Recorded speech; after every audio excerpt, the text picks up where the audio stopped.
Sangria on tap. Do I have your attention yet?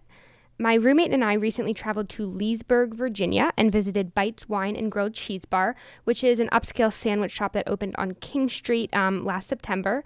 There was some light snow falling when we got there, but that didn't stop us from splitting a flight of 5 different sangria flavors, which were pretty generously laced with fruit juice and wine.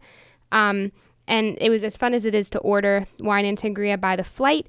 It's kind of a mixed bag when it comes to the taste there.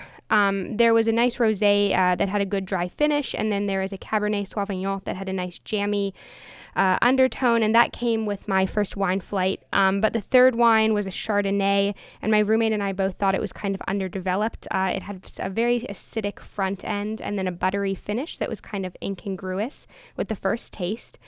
The food was a different story. I've personally gone on tirades against grilled cheese sandwiches as menu items because I think it's kind of offensive when restaurants mark up a meal I could make for under $10 at home. But I couldn't make most of the sandwiches at Bites, at least not on an average weekday night. The grilled cheese that I had was called the Oatlands, and it's a blend of Munster and Gruyere cheeses served on marbled rye bread with tomato, arugula, and truffle butter. Trying to make that sandwich, which cost $7.75 at home, would cost me a lot more at Wegmans, plus a good half hour just prepping the ingredients. I'd much rather enjoy it with a glass of wine, looking out on downtown Leesburg, savoring the earthy truffle against perfectly melted cheese and the tang of a good balsamic glaze. The VA salad was made up of arugula, pine nuts, and tomatoes with fresh and smoked mozzarella. And while it was pretty when it arrived, it was a little difficult to navigate.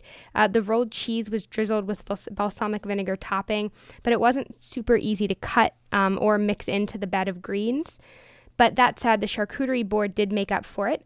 We had a savory capicola salumi and flaky aged grana alongside manchego, which is an Italian sheep smoke cheese. And the meats and cheeses were served with nice thin-cut sourdough and a fig jam that really married beautifully with each of the cheeses. I didn't have any dessert during my visit, but Bite also features a variety of decadent-looking desserts, such as a chocolate raspberry cake. And the grilled cheese bar is located at 105 South King Street in Leesburg.